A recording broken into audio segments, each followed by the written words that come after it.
پہلی بات تو یہ کہ میرے اور آپ کے آقا جناب سید عالم صلی اللہ علیہ وسلم پر اللہ نے نبوت کا سلسلہ ختم کر دیا ہے۔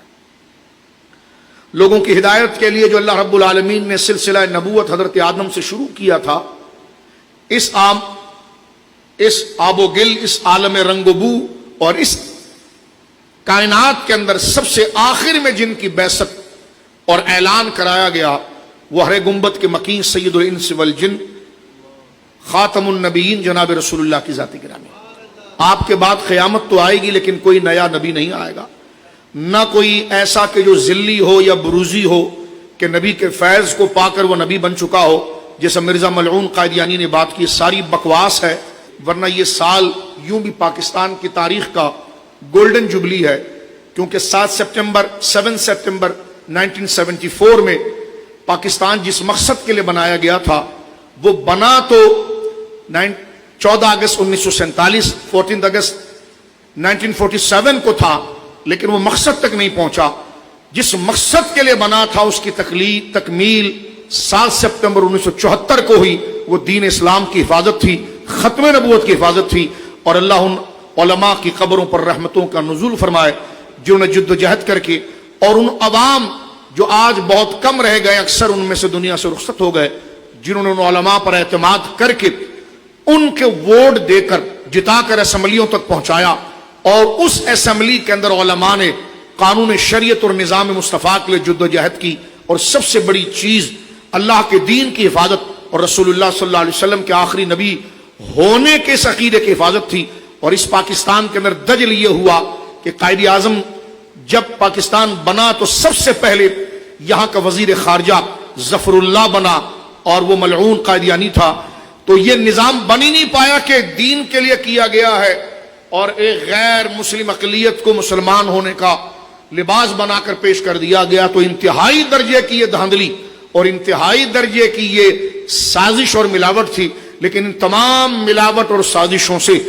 1974 7 سپٹمبر کو علماء کی جد و جہد کے ساتھ اسمبلی کے اندر 10 دن سے زیادہ کی کارروائی کرتے ہوئے مرزا غلام احمد قادیانی کے تمام نمائندوں کو بلا کر باقاعدہ ڈیبیٹ ہوئی، اور اس وقت وزیر اعظم ذوالفقار علی بھٹو صاحب مرحوم تھے،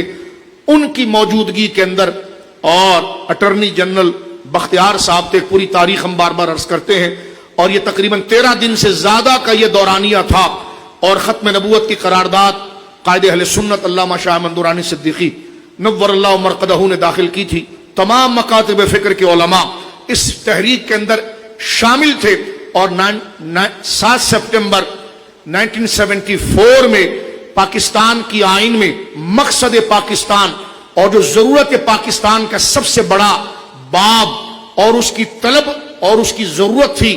اسلام کی حفاظت، اور وہ ختم نبوت سے ہونی تھی۔ باقاعدہ اس ملک کے اندر وہ قانون بنا کہ حضور سید عالم صلی اللہ علیہ وسلم اللہ کے آخری نبی ہیں، اور آپ کے اعلان نبوت کے بعد اگر کوئی شخص نبوت کا نیا دعویٰ کرے تو وہ دار اسلام سے خارج ہے، اس کے ماننے والوں کو مسلمان اور مومن نہیں کہا جائے گا، بلکہ وہ اقلیت غیر مسلم ہے، جیسے ہندو ہے، سکھ ہے، عیسائی ہے، ایسے ہی قادیانی ہے، لاہوری ہے، خواہ وہ اپنے آپ کو احمدی کہیں یا جو بھی نام مسلمانوں کا استعمال کرنے کی کوشش کریں، وہ غیر مسلم اقلیت ہے، اور کسی کو یہ اجازت نہیں ہے کہ جب وہ مسلمان ہے ہی نہیں تو مسلمانوں کی آئیڈینٹی استعمال کرے۔ یہ مکمل قانون مرتب ہوا۔ یہ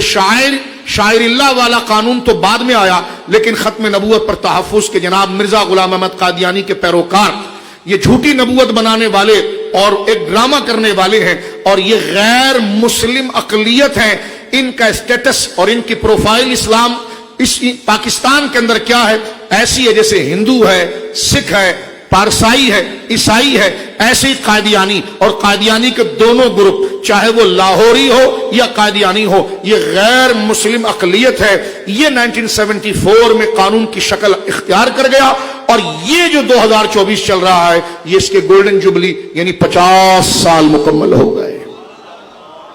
آپ حضرات ابھی سے ختم نبوت کے پروگرامز، مطالعہ، دلائل، کتابیں موجود ہیں اپنے موبائلوں کے اندر، اس کو ڈاؤن لوڈ کیجئے اور اس کا مطالعہ کیجئے، اس موضوع کو سمجھیے۔ قادیانی آج ہمارے درمیان مسلمانوں کا نام لے کر، مسلمانوں کا شاعر لے کر آتا ہے،